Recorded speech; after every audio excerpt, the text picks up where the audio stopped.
উত্তর জেনে রাখা উচিত। কুরবানির ফজিলত কি? কোরআন হাদিসের বর্ণিত ফজিলতগুলো জানতে চাই। কুরবানির সবচেয়ে বড় ফজিলত হলো আল্লাহ তাআলা কোরআন নির্দেশ করেছেন ফাসসাল্লি লিরাব্বিকা ওয়ানহার, তুমি তোমার রবের উদ্দেশ্যে সালাত আদায় করো এবং কুরবানি করো। আল্লাহ নির্দেশ করেছেন, এটাই হলো এর সবচেয়ে বড় ফজিলতের বিষয়। দ্বিতীয়ত, নবী করিম সাল্লাল্লাহু আলাইহি ওয়াসাল্লাম মদিনায় যত বছর অবস্থান করেছেন তিনি কুরবানি করেছেন, এটিও আরেকটি গুরুত্বপূর্ণ ফজিলতের বিষয়। এর বাইরে কুরবানির পশুর প্রতি পশমের বিনিময়ে সওয়াবের কথা হাদিসে বর্ণিত হচ্ছে। সেই হাদিস জাইব বা দুর্বল সূত্রে বর্ণিত হাদিস বলে উল্লেখ করেছেন। কুরবানিকে নবী করিম সাল্লাল্লাহু আলাইহি ওয়াসাল্লাম ইব্রাহিম আলাইহিস সালামের সুন্নাহ হিসেবে আখ্যায়িত করেছেন। যখন জিজ্ঞাসা করেছিল যে এই কুরবানিগুলো কি যেগুলো আমরা করছি, তখন বলেছেন তোমাদের বাবা ইব্রাহিম আলাইহিস সালামের সুন্নাহ, বিধায় সাধ্য এবং সামর্থ্য যেটি করা উচিত। হাদিসে আসছে মানুষ ব্যক্তির কুরবানি করার সামর্থ্য আছে অথচ করলো না, সেজন্য আমাদের ঈদগাহে না, সেখান থেকে কুরবানির ফজিলত এবং তাৎপর্য এবং মাহাত্ম্য বোঝা যায় যে সামর্থ্য থাকলে কুরবানি একজন ইমানদারের না করে থাকার সুযোগ নেই। নবী করিম সাল্লাল্লাহু আলাইহি ওয়াসাল্লাম কতবার কুরবানি করেছিলেন জানাবেন ইনশাআল্লাহ। দর্শক, আব্দুল্লাহ ইবনে ওমর রাদিয়াল্লাহু তাআলা থেকে সহিহ সুনানে তিরমিজিতে বর্ণিত একটা হাদিস রয়েছে। নবী করিম সাল্লাল্লাহু আলাইহি ওয়াসাল্লাম মদিনাতে 10 বছর অবস্থান করেছেন এবং তিনি কুরবানি করেছেন। এই হাদিসের সনদ নিয়ে মুহাদ্দিসদের অনেকের আপত্তি থাকার কারণে এটাকে দুর্বল আখ্যায়িত করেছেন তারা। কিন্তু নবী করিম সাল্লাল্লাহু আলাইহি ওয়াসাল্লামের আমল থেকে এই 10 বছরের প্রায় প্রতি বছরই বিদায় হজের বছর তিনি কুরবানি করেছেন, সেটা হজের কুরবানি। এর বাইরে বাকি দিনগুলোতে তিনি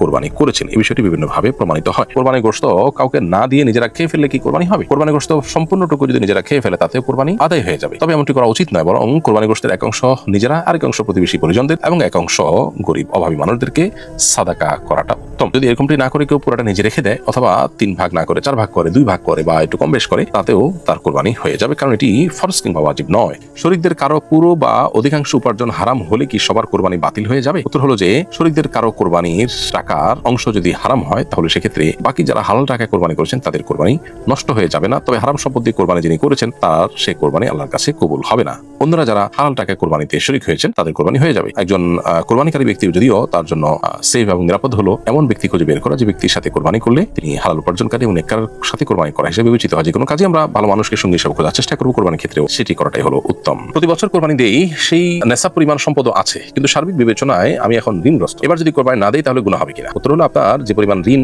আপনি ঋণী হয়ে গেছেন, আপনার যা সম্পদ আছে সেখান থেকে ঋণের পরিমাণটা মাইনাস করার পর যে সম্পদ থাকবে সেই সম্পদ যদি নেশাব পরিমাণ হয় 52 তোলা রূপা কেনার মতো হয়, তাহলে আপনার উপর কুরবানি আবশ্যক হবে, না হলে কুরবানি আপনার উপরে বর্তাবে না। এরপরে প্রশ্ন, আমার কাছে 6 ভরি স্বর্ণ আছে, বর্তমানে নগদ কোনো টাকা পয়সা নেই, আমার উপর কি কুরবানি ওয়াজিব? উত্তর হলো যে 6 ভরি স্বর্ণ শুধু আছে আর কোনো টাকা পয়সা নেই, এরকম যদি হয় তাহলে সেক্ষেত্রে আপনার উপরে কুরবানি ওয়াজিব হবে না। তবে স্বর্ণের সাথে যদি আর কোনো সম্পদ থাকে তাহলে সেক্ষেত্রে এটা যুক্ত করলে নিশ্চয়ই 52 তোলা রূপার সমমূল্য হয়ে যায়, সেই হিসাবে কুরবানি আবশ্যক হবে। বাবা মারা গিয়েছেন, আমার উপর কুরবানি ওয়াজিব না, আমি চাচ্ছি বাবার কবরে সওয়াব পৌঁছানোর উদ্দেশ্যে একটি কুরবানি দিতে, কুরবানিটি সহিহ হবে কিনা? আপনার উপর কুরবানি যদি আবশ্যক না হয় তাহলে সেক্ষেত্রে আপনার মৃত বাবার পক্ষ থেকে আপনি কুরবানি করতে পারবেন। মৃত ব্যক্তির তরফ থেকে কুরবানি করা যায়, বিধায় আপনার যদি নিজস্ব সম্পদ থেকে নফল হিসাবেও আপনার নিজের উপর কুরবানি বর্তা না, কিন্তু আপনার বাবার তরফ থেকে আপনি কুরবানি যদি দিতে চান সেটি দিতে পারেন, শরীয়ত দৃষ্টিকোণ কোনো অসুবিধা নেই। এরপরে প্রশ্ন হলো, আমাদের একটি গরু আছে, হঠাৎ অসুস্থ হয়ে সকল পশম পড়ে গেছে, এটা দিয়ে কুরবানি করলে কুরবানি হবে কিনা? তো হলো কুরবানি যদি পশুর বড় কোনো ত্রুটি দেখা দেয় তাহলে সেক্ষেত্রে কুরবানি সেই পশু দিয়ে করাটা যথেষ্ট হয় না। সেটা এমনিতে জবাই করে খাওয়া যাবে হালাল, বাট কুরবানি বিশুদ্ধ হওয়ার জন্য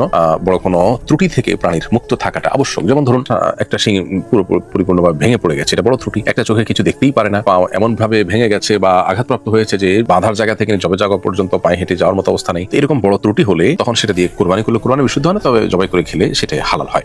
ঠিক এরই অংশ হিসাবে কোনো পশুর যদি সমস্ত পশম পড়ে যায় তো সন্দেহভাবে এটা বড় ত্রুটি হিসাবে বিবেচিত হবে, এটা বাজারে যেমন দাম পাওয়া যাবে না, এটা কোনো মানুষ আগ্রহের জায়গা কেন্দ্রবিন্দু থাকবে। অতএব সমস্ত পশম যদি পড়ে যায় তাহলে সেক্ষেত্রে এরূপ পশু দ্বারা কুরবানি করা যায় যাবে না, তবে যেটা একটু আগে বলছিলাম অর্থাৎ হালাল পশু হিসেবে জবাই করে আপনি খেতে পারবেন। কুরবানির নিয়তে পশু কেনার পর সেটা দিয়ে আকিকা করা যাবে কিনা? কুরবানির নিয়তে পশু কিনেছেন, এরপর যদি নিয়ত পরিবর্তন করে সেটা দিয়ে আকিকা করতে চান, কুরবানির জন্য আলাদা পশু করে নিয়ত করে সেটা অবশ্যই জায়েজ আছে, কোনো অসুবিধা নেই। আব্বু আবার একটি ছাগল কুরবানি দেওয়ার নিয়ত করেছেন, আমার কাছেও প্রায় 2 লক্ষ টাকা আছে, আব্বু তো কুরবানি দিচ্ছে, আমাকেও কি আলাদাভাবে কুরবানি দিতে হবে? আপনি যেহেতু 2 লক্ষ টাকার মালিক এবং আপনি যদি প্রাপ্তবয়স্ক হয়ে থাকেন তাহলে সেক্ষেত্রে হানাফি মাযহাব অনুসারে আপনার উপরে আলাদাভাবে কুরবানি ওয়াজিব হবে, এবং 2 লক্ষ টাকার মালিক হওয়া মানে আপনি সামর্থ্যবানদের কাতারে পড়ে গেছেন। 52 তোলা রূপা কেনা যদি যায় এই টাকা দিয়ে, অর্থাৎ বাজার দর অনুযায়ী 52 তোলা রূপা কেনার মতো টাকা যদি আপনার কাছে থাকে তাহলে আপনার উপরে কুরবানি আবশ্যক হবে, আর যদি তার কম থাকে তাহলে কুরবানি আপনার উপরে আবশ্যক হবে না। আমি ঢাকায় থাকি, গ্রামে কুরবানি দেব, আমার জানার বিষয় হলো পশুর মালিক উপস্থিত না থাকলে বা নিজের হাতে জবে না করলে কি কুরবানির সওয়াবে কোনো কমতি হবে? কুরবানি পশু নিজে জবে করা উত্তম, এতে কোনো সন্দেহ নেই, তবে অন্য কারোর মাধ্যমে যদি কুরবানি পশু জবে করা হয় তাতেও কুরবানি আদায় হয়ে যাবে এবং সওয়াবে কোনো প্রকার কমতি হবে না।